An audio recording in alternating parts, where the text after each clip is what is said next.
Cape Cod Broadcasting weaves the listening environments of 99.9 WQRC, Ocean 104.7, WFCC Classical 107.5, Cape Country 104, and CapeCod.com's website experience to reflect the lifestyles of the people who live, work, and play on Cape Cod. We hope that you enjoy this podcast. I'm Laura Reckford, and this is Sunday Journal. I'm here in the studio with Tara Cronin, Communications Director for the ALS Family Charitable Foundation. Tara, welcome to the show. Hi, Laura. Thanks for having me. And we're talking today because you have a big event coming up, the 19th Annual Cliff Walk on Sunday, September 13th in Buzzards Bay. But let's give the listeners a little background first. Let's start with what is ALS? Okay. Well, I feel like a lot of people know what ALS is now due to the craziness last summer, the Ice Bucket Challenge. But if anybody doesn't really know or have someone with ALS, it's amyotrophic lateral sclerosis, otherwise known as Lou Gehrig's disease. It's a disease that can, hit anybody at any time, and it's fatal. And it slowly paralyzes your body. So you may have some symptoms. The doctor might think you have carpal tunnel or some speech slurring. You don't think it's that big of a deal. And the more you go to the doctors, you realize something is very wrong. And if they get that diagnosis, it's pretty bleak. It's, like I said, it's a fatal disease. And how do people get ALS? Where does it come from? We don't really know, 90% of cases are sporadic. That means it just comes from nowhere. It's not in your family. I think 5 to 10% is in your family, and if it's in your family, I think it's a 50-50 shot if you're going to have it or not. So those people definitely are on the lookout for that disease.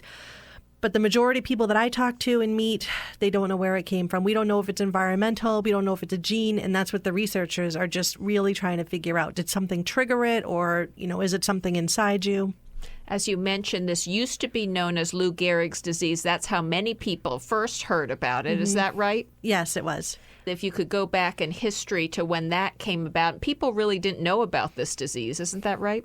I feel like even up until a couple of years ago, people didn't really know about it. It was always just, even, before I started working for the ALS Family Charitable Foundation, I had a vague idea that it just meant you were in a wheelchair.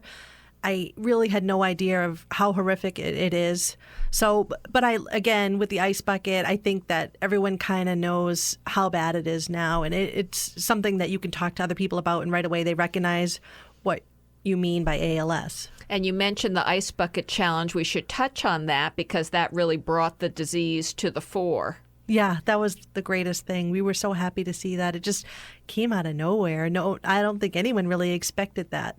That was wonderful. Talk about what that was for our listeners who may not know what the connection is. That was last summer. It was huge on Facebook. Everybody was doing, Pete Freitas and his friends, a couple of other guys, I think they started it maybe in Boston. And it was just, let's dump a bucket of ice water on our heads and we challenge you to do it. And if you're not going to do it, make a donation to ALS.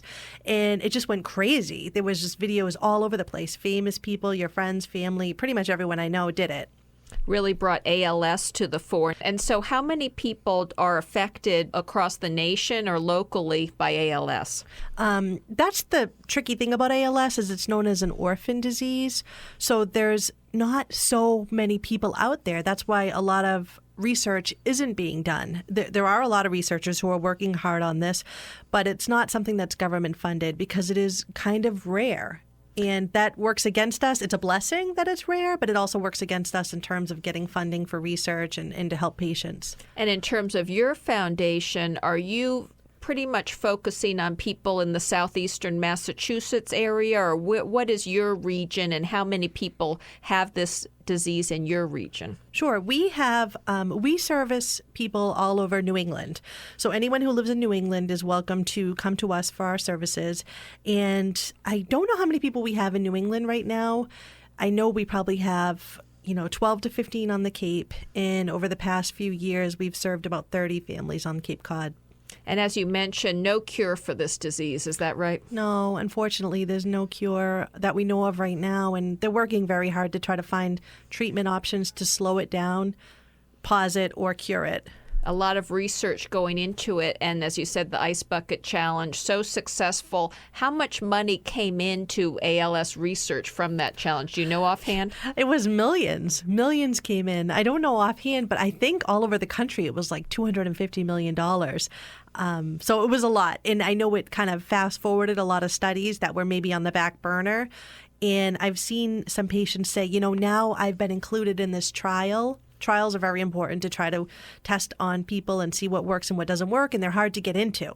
And I've seen a number of people say, I finally made it into a trial due to the Ice Bucket success. They were able to open it up to 100 people instead of 10. So it seems like all that money is really doing something. It helped. It helped a lot, yeah. And then for your foundation in particular, have you been able to do more with some of the money that came in from that fundraiser? Absolutely. So what we do is we fund research.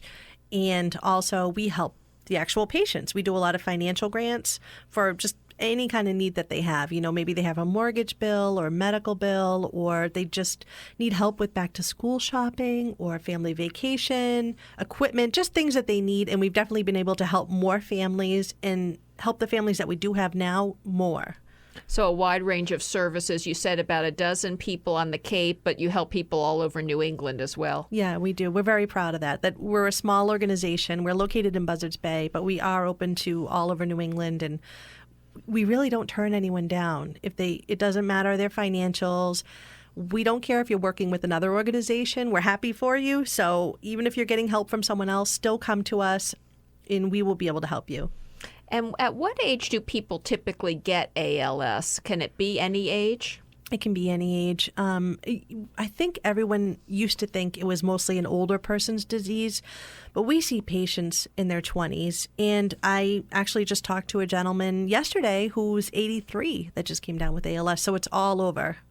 And now, can you talk about how this foundation got started? Because you're, as you call it, a family charitable foundation, and I think it rose up out of a couple of families who had this disease. When people in the family had the disease. Yeah, we say family foundation because we feel like if you have ALS, you're part of our family now. It's a family nobody wants to be in, but the people that I work with who've lived with a loved one having it, they look at each other and they know what they're thinking. They know what they need. We're all kind of in it together. Marianne Shaba Singerson is our co-founder, and she lives in Mashpee. And Donna Jordan lives off Cape in Kingston. Donna's brother was a very young man named Cliff. He's the one why we call the Cliff Walk the Cliff Walk. It's on the canal, but it's called the Cliff Walk. Cliff was in his 30s. He was diagnosed with ALS. Marianne's father was 79 years old, I think, and he was diagnosed with ALS. Unfortunately, they both passed away, and Marianne and Donna were volunteering in the ALS community and met each other and said, why don't we do something positive with our grief and continue the walk that Cliff started? And it just grew and grew, and they decided to just make it a real foundation and help people the way that they thought people needed to be helped. And a couple of things from what you just said, I never knew why it was called the Cliff Walk, so thank you for clarifying that. And also it illustrates really the range of ages that people can get this disease. Yeah. I'm Laura Reckford, and this is Sunday Journal. I'm talking to Tara Cronin from the ALS Family Charitable Foundation. We're talking about their big event coming up next weekend on September 13th. Tara, talk about the Cliff Walk, how it came about. You talked a little about how the name came about. Well, this is our 19th annual Cliff Walk. And like I said, Cliff Jordan Jr. was a very young man. He was in his early 30s. He was diagnosed with ALS, and he thought, I'm going to do something to raise money for my doctor, the research that my doctor's doing, Dr. Brown. So he said, I'm going to have this walk. I'm going to have my friends and family come, and we'll raise the funds. And I think the first walk was, 40 people, and maybe they raised a couple $1,000s. And it's just grown and grown. Once Marianne and Donna joined forces and came together, they just invited more people. And now we're in our 19th year. And last year we had 1,500 people there, and we raised over $220,000. So it was amazing. It's just grown bigger every year. It's a huge event. Now, how can people participate now? Is there still a way people can participate a week in advance? Oh, sure. You can go to alsfamily.org. That's our website, alsfamily.org. Get a sponsor sheet and collect some pledges, because it's a walkathon. That's what it is. We collect pledges.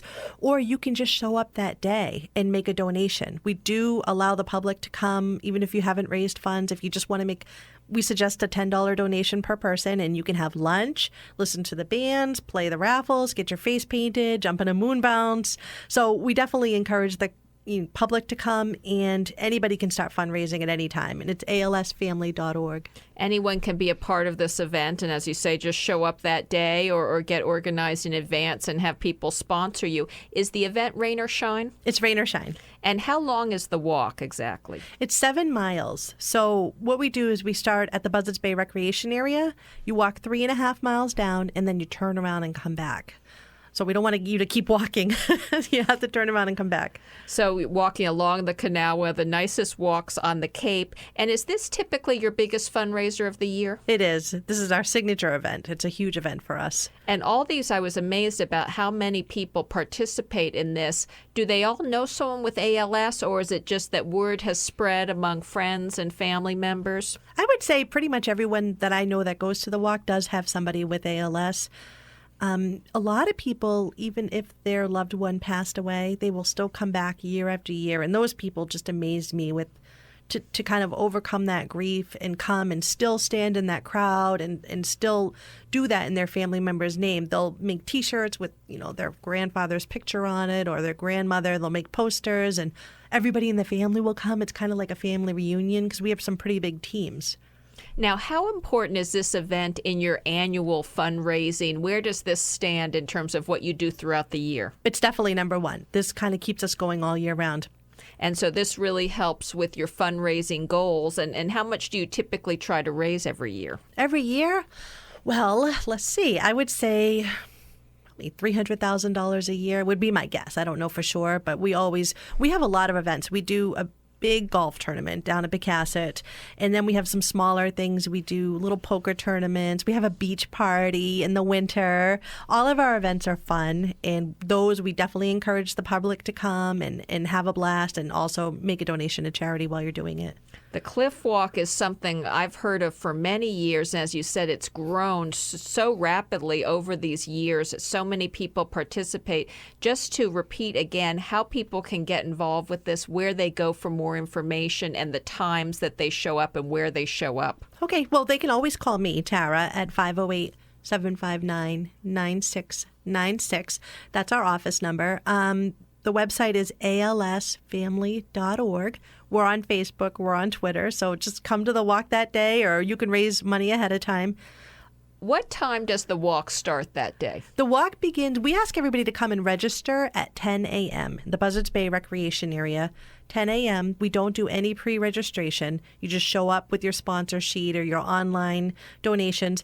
Around 10:30, we try to all get together and do some speeches, thank everybody for coming, mention, our loved ones with ALS, talk about them a little bit. And the walk will begin around between 11 and 11:15. Whenever we're kind of done talking, we just send everybody down together to walk together.